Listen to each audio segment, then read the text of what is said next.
যেইমাত্র রমেশ কাঠের তক্তাটা সরাল, ঠিক তখনই তার চোখে পড়ল নিচে একটা গোপন রাস্তা।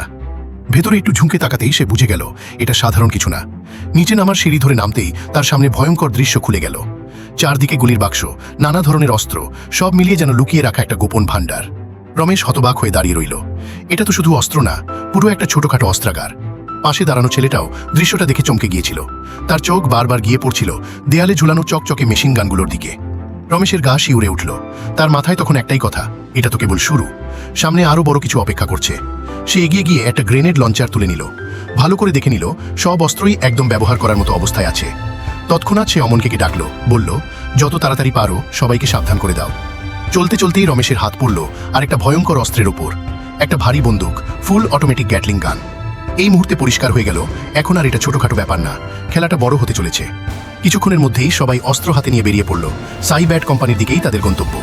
সেখানে পৌঁছেই শ্যাম এক মুহূর্তও দেরি করল না, সোজা গিয়ে দরজা খুলে দিল। সামনাসামনি শত্রুপক্ষের সিস্টেম একের পর এক ভেঙে পড়তে লাগলো। তারা বুঝে ওঠার আগেই পরিস্থিতি হাতছাড়া হয়ে গেল। ঠিক সেই সময় হঠাৎ পুলিশও ঘটনাস্থলে এসে পৌঁছালে, আর শ্যাম ছাদে উঠে গ্যাটলিং গান হাতে নিল। উঁচু জায়গায় দাঁড়িয়ে সে চারদিক লক্ষ্য করে একটানা গুলি বর্ষণ করতে লাগলো।